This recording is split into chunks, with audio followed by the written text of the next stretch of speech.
David Kiadze a contracté la polio à l'âge de 15 ans. La maladie lui a fait perdre l'usage de ses deux jambes. Je jouais dehors et je me sentais fiévreux. Ensuite, j'ai été hospitalisé pendant un certain temps. La maladie m'a fait perdre l'usage de mes jambes et a également affecté ma vue.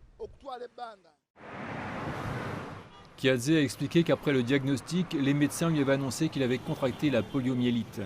Ils ont toutefois réussi à le sauver du virus mortel. Je n'ai pas été vacciné dans mes premières années. Si cela avait été le cas, je ne s'ouvrirais pas comme ça aujourd'hui. Kiadze a fini par se retrouver à la rue. La poliomyélite se transmet en mangeant des aliments contaminés et peut entraîner une paralysie à vie.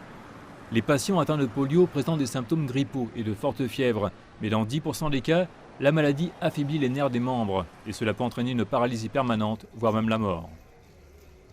Les scientifiques ougandais disent que la résurgence de la poliomyélite est due à la réduction de la vaccination de base.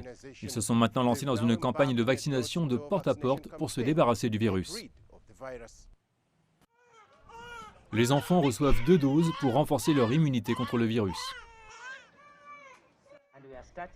Nous lançons cette campagne aujourd'hui et nous nous assurerons d'en finir avec la polio en Ouganda d'ici la fin de notre mandat. L'Organisation mondiale de la santé a classé la poliomyélite parmi les maladies à même d'être éradiquées et les systèmes de santé du monde entier effectuent une surveillance pour détecter sa résurgence.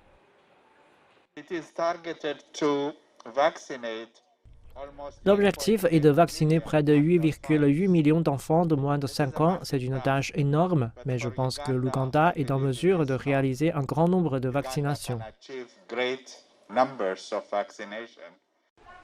Alors que le pays prend des mesures pour éradiquer le virus, Kiadze exhorte les parents à faire vacciner leurs enfants. Un geste salutaire pour qu'ils n'aient pas à subir les effets à long terme du virus.